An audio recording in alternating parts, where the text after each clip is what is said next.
अर्जुन विषाद योग श्लोक 20.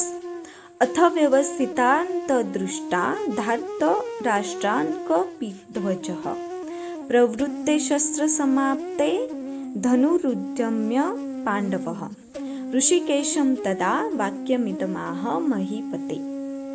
संजय पुन्हा एकदा कुरुक्षेत्रावर जे घडतंय ते सांगताना बोलतात, हनुमानाचे चिन्ह असलेल्या ध्वजाच्या रथावर आरूढ असलेला पांडुपुत्र अर्जुन त्याच वेळी धनुष्य हाती घेऊन बाण सोडण्यास सज्ज झाला. हे राजन, व्यूहरचनेतील धृतराष्ट्रपुत्रांकडे पाहून अर्जुन भगवान श्रीकृष्णांना पुढील प्रमाणे बोलला. युद्धाला आरंभ होण्यास थोडाच कालावधी होता.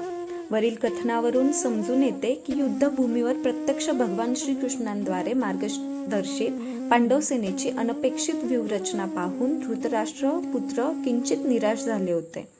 अर्जुनाच्या ध्वजावरील हनुमानाचे चिन्ह हे विजयाचे आणखी एक लक्षण आहे, कारण रावण युद्धामध्ये हनुमानाने प्रभू श्रीरामचंद्रांना सहाय्य केले होते.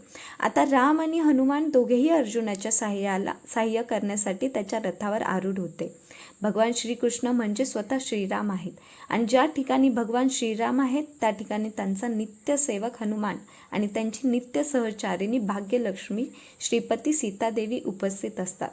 म्हणून कोणत्याही शत्रूकडून अर्जुनाला भयभीत होण्याचे कारण नव्हते.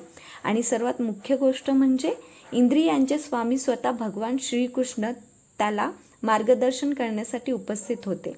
याप्रमाणे अर्जुनाला युद्ध करण्यासाठी हितकारक मार्गदर्शन प्राप्त होते आणि भगवंतांनी निर्माण केलेल्या अशा आशादायक परिस्थितीमुळे युद्धामध्ये निश्चितपणे विजयी होण्याची खात्री होती.